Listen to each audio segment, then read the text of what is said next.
Salut! Aujourd'hui nous allons parler des asymptotes et des branches. Voilà, des branches paraboliques. Voilà. Et il faut retenir qu'il existe trois types d'asymptotes.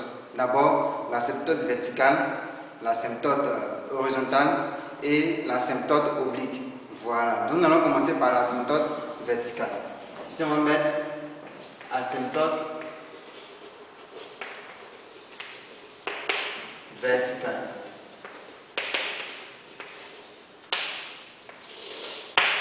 Pour montrer qu'une courbe admet une asymptote verticale, il y a une limite à calculer.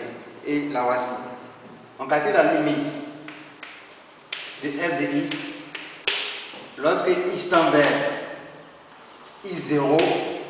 Voilà, un nombre x0. Voilà, un nombre qui n'est pas infini. 2, 3, moins 4 et moins 5. Voilà. Et après calcul, on se rend compte que cette limite nous donne plus ou bien moins l'infini. Voilà. Et donc on calcule la limite d'une fonction en un point x0 et on obtient l'infini. On met ici alors CF, qui est la courbe représentative de f, admet une asymptote verticale. Est-ce que vous voyez? Admet une asymptote verticale en I0. Voilà. Donc voici comment montrer qu'une courbe admet une asymptote verticale. Nous allons maintenant passer à l'asymptote horizontale. On met ici asymptote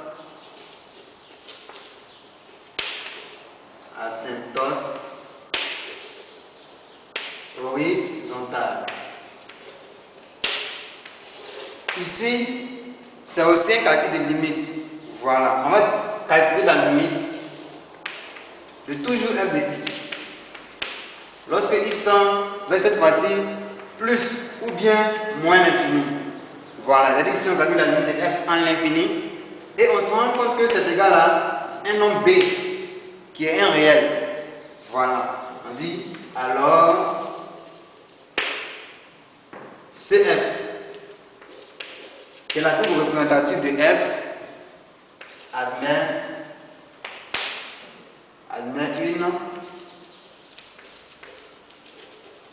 une asymptote horizontale en l'infini bien sûr. Voilà. Donc maintenant, si c'était moins l'infini, on met moins l'infini. Si c'était en plus l'infini, c'était en plus l'infini. Voilà. Donc ça, ce sont les deux premiers asymptotes. On va maintenant passer à l'asymptote oblique. Voilà. Ici on met asymptote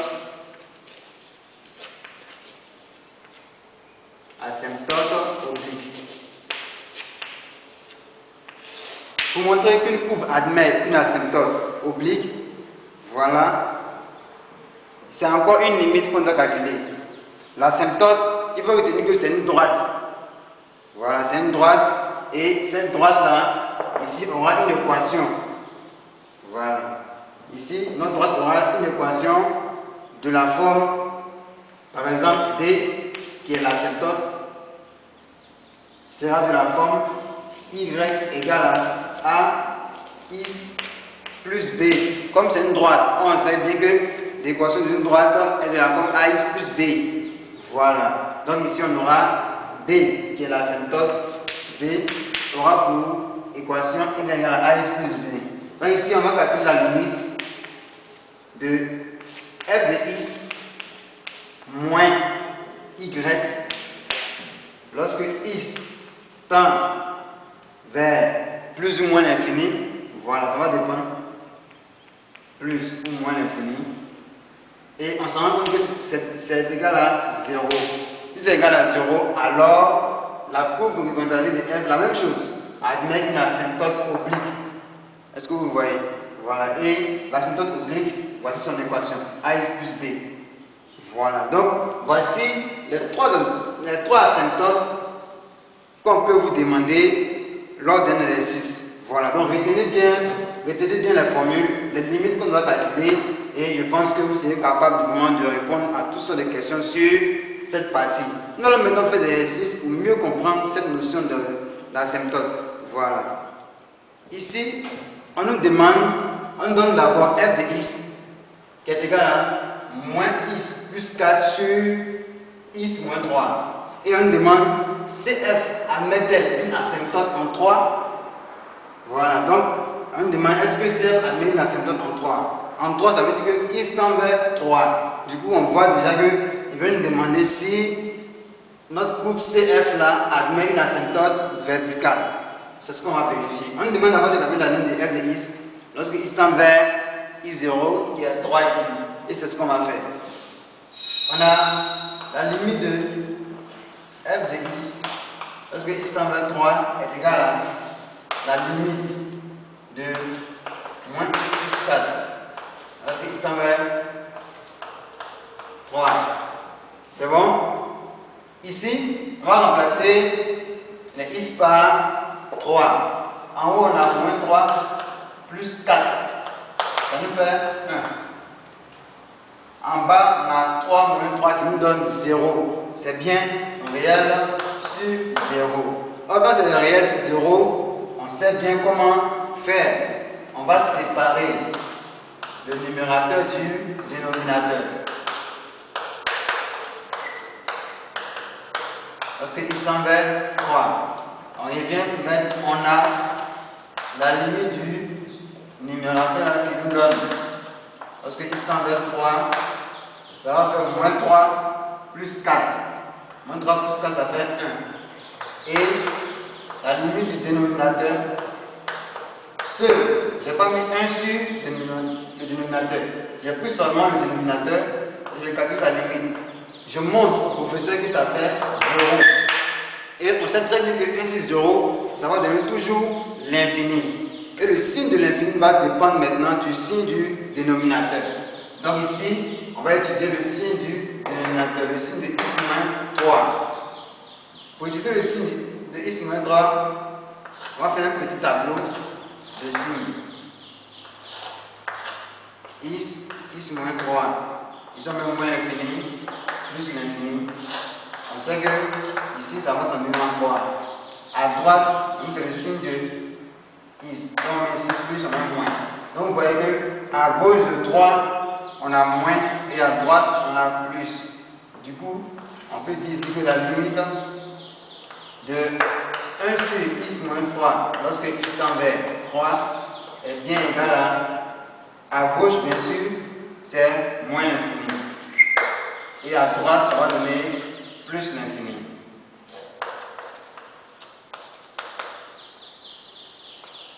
À droite va nous donner plus l'infini. Donc, si on veut le résultat de notre limite, on va voir que à droite, on aura ça va nous donner plus l'infini. Et ici, on aura 1 fois plus l'infini, ça va faire plus l'infini. Donc ici, on met ici la limite de f de x. Lorsque x tend vers 3 par valeur inférieure, par valeur supérieure d'abord, va nous donner plus l'infini. Et à gauche, c'est-à-dire par valeur inférieure, on voit que ça 1 sur x moins 3 nous donne moins l'infini. Moins l'infini fois 1, ça va donner toujours moins l'infini. Donc vous voyez que à gauche, on aura plus l'infini. Pardonnez, à gauche, on aura moins l'infini et à droite, on aura plus l'infini. Dans tous les cas, on obtient l'infini ici. Voilà, donc on va continuer.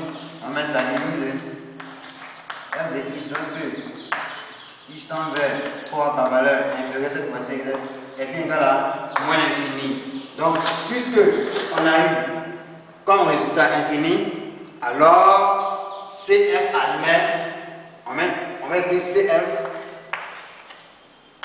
admet une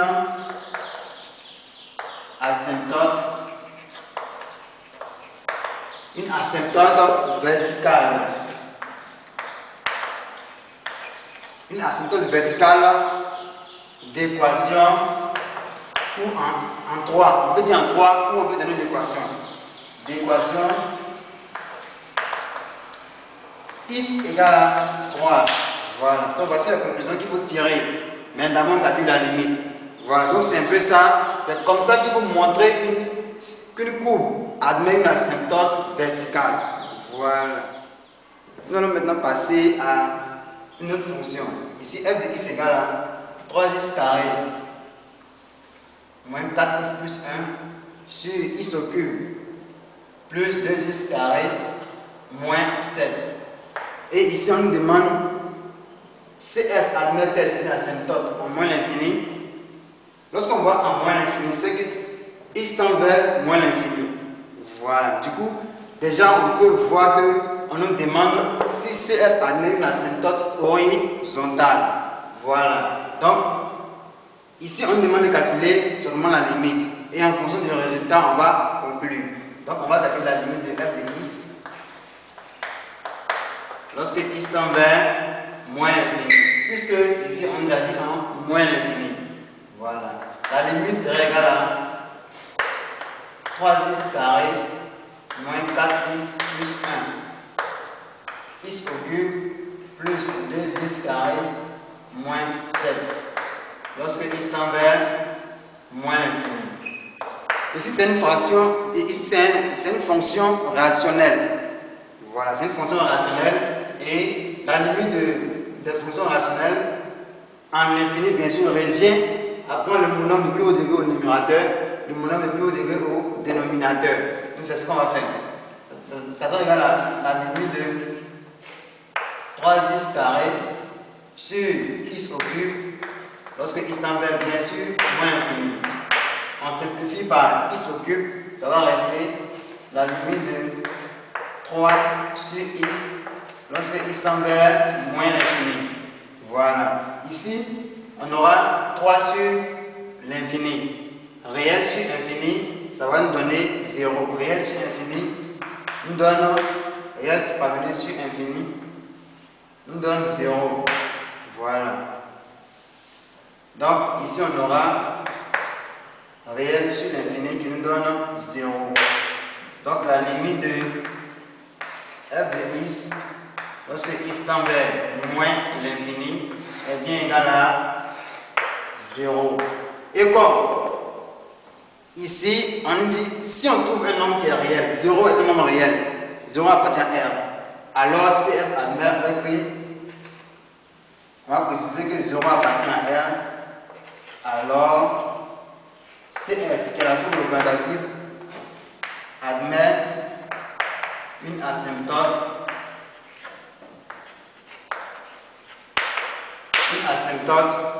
horizontale. Une asymptote horizontale d'équation, si vous voulez, d'équation y. Cette fois-ci, c'est y, c'est pas x. Voilà, y égale à b. Y égale à b, mais ici, nous, ça sera y égale à 0. Donc, ça, c'est l'équation de notre asymptote. Y égale à b. Si c'était ici, on aurait dit x égale à le i0. Mais ici, c'est y est égal à b.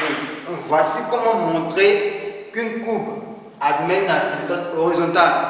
Voilà. En l'infini, bien sûr, toujours en l'infini. Lorsqu'on parle de l'asymptote horizontale. Ici, on a une troisième fonction. f de x égale à 3x moins 2 plus 5 sur x exposant 7 moins 2. Et on nous donne une droite d'équation y égale à 3x moins 2. Et la question qu'on nous pose est montrer que D, la droite D, est une asymptote à CF en plus l'infini. Dès qu'on voit la droite D de l'équation Y, alors on voit bien que c'est une asymptote oblique. Mais pour montrer que c'est une asymptote oblique, qu'est-ce qu'il faut faire? Voici la formule à vérifier. Donc on va calculer la limite de f de x moins y. C'est-à-dire y, c'est l'équation de D. Puisque nous en dit en plus l'infini, on calcule la limite en plus l'infini. Si on obtient 0, alors CF admet vraiment une asymptote oblique qui est D. Donc allons pour la vérification. On met ici la limite de f de x moins y lorsque x tend vers plus l'infini est bien égal à la limite de quoi? 3x moins 2 plus 5 sur x exposant 7 moins 2. On nous dit moins y, quand même moins, on met y. 3x moins 2. Ça c'est l'équation de y. Lorsque x tend vers quoi? Vers plus l'infini. Voilà. Ici on aura donc, ici on remarque qu'on a 3x moins 2 moins 3x moins 2. Donc les deux termes qui se répètent. Et comme les deux sont des signes opposés, les deux vont s'annuler et il va rester la limite de seulement ce qui est au milieu. 5 sur x exposé 7 moins 2. Lorsque x tend vers quoi? Vers plus l'infini. C'est une fonction rationnelle. Fonction rationnelle en l'infini. Comme ça va faire la limite. En haut, le monome de plus haut degré c'est 5. Et en bas c'est 7. Lorsque x tend vers plus l'infini. Ici ça va faire réel en haut sur l'infini. Qui nous donne 0. Vous pouvez retenir en Rio. Voilà, Rio, on dit réel sur infini nous donne 0. Voilà. Donc réel sur infini donne toujours 0. Du coup ici on aura 0. On a la limite de f de x moins y. Lorsque x tend vers quoi? Plus l'infini ici nous donne 0. Et on vient de vérifier notre formule. On conclut que alors CF admet, bon, on va mettre CF, on va mettre D. Alors D est une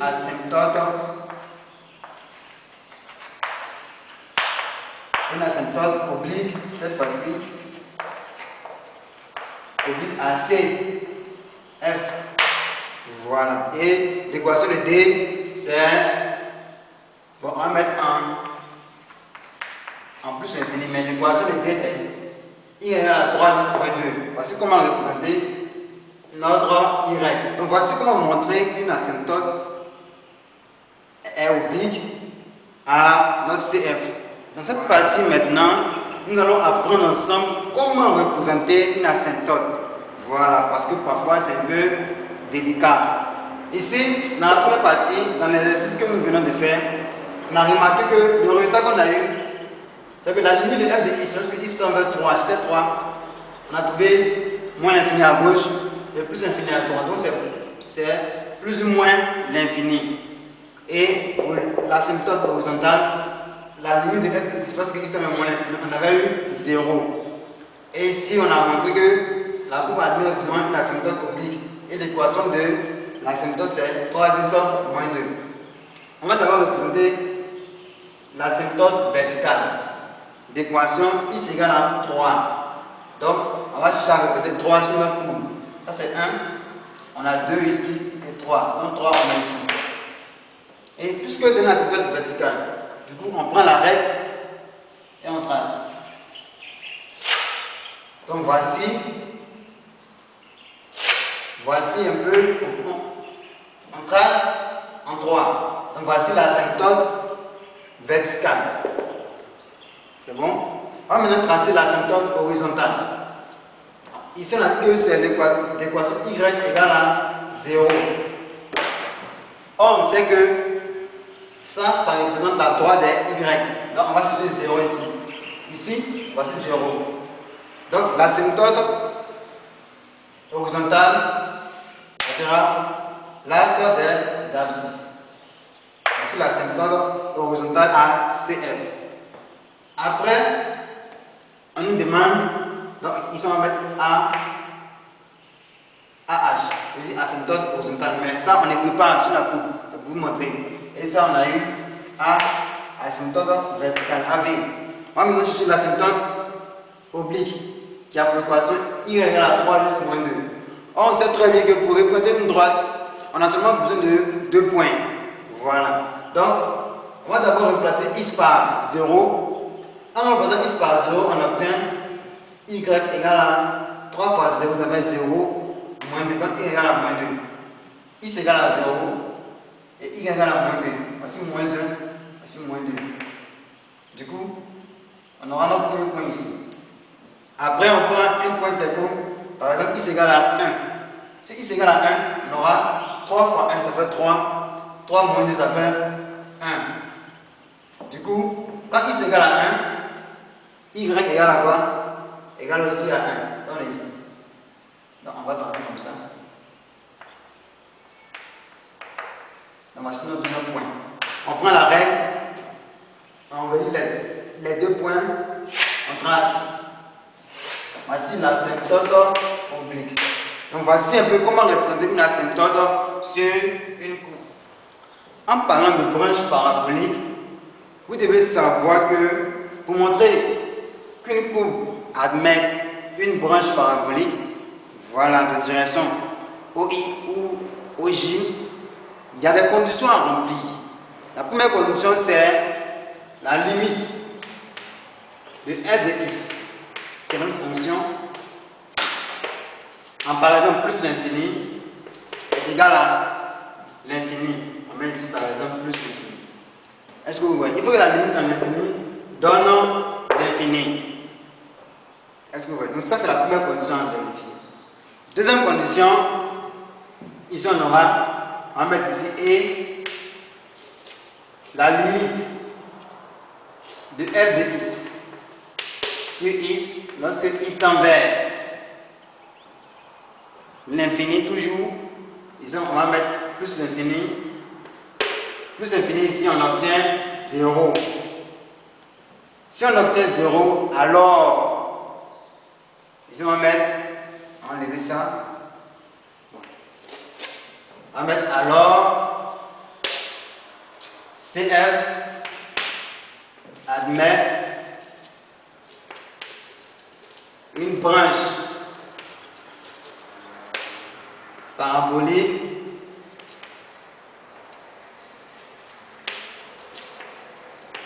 de direction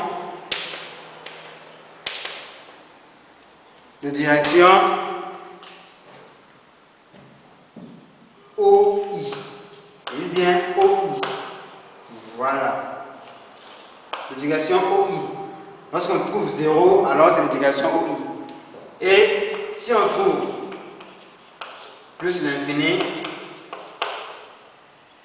x tend vers plus l'infini, sur x est égal à l'infini, ça peut être plus ou moins l'infini. Donc ici on va mettre plus ou moins l'infini.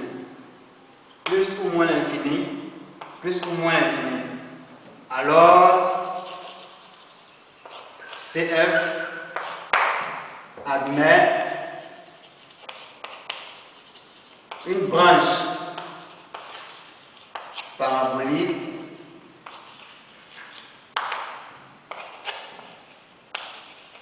de direction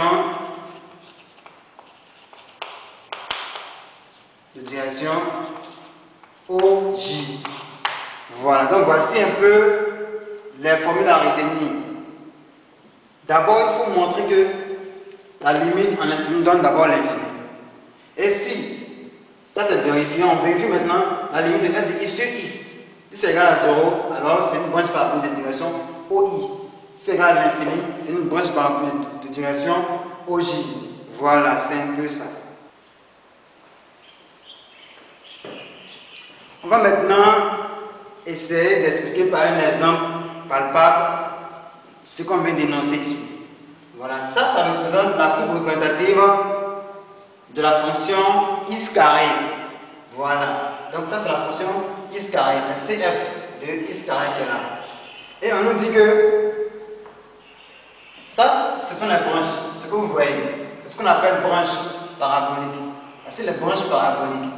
Et ici, on voit bien que la branche parabolique est de direction OJ. Voilà, si c'était de direction OI, ça allait partir comme ça, OI. Mais ici, on voit bien que c'est de direction OJ. Voilà. Donc ici, on va vraiment vérifier que notre CF là admet des branches paraboliques de direction OJ. La première condition, c'est de vérifier que la limite en infini donne l'infini. On vérifie. La limite de x carré, lorsque x tend vers plus l'infini, ça c'est une fonction polynôme qui est au carré. Ça va donner plus l'infini. La première condition déjà vérifiée. Après, on va vérifier cette condition. La limite de f de x sur x. Lorsque x tend vers quoi? Vers plus l'infini. Ça va faire la limite de x carré qui est notre fonction sur x. Lorsque x tend vers quoi? Plus l'infini. X carré sur x, on simplifie par x et il va rester x. La limite de x lorsque x tend vers plus l'infini.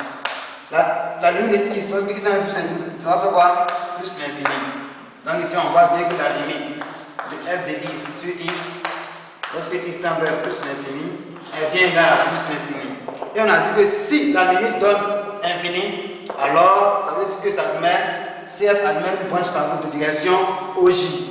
Voilà, donc voici bien un cas qui atteste, qui justifie notre propriété. Voilà, donc c'est un peu ça. Voici les branches. Et on a bien démontré que notre fonction x carré admet des branches paraboliques de direction OJ. Voilà, c'était un peu ça pour l'asymptote et les branches. Merci de nous suivre et à très bientôt.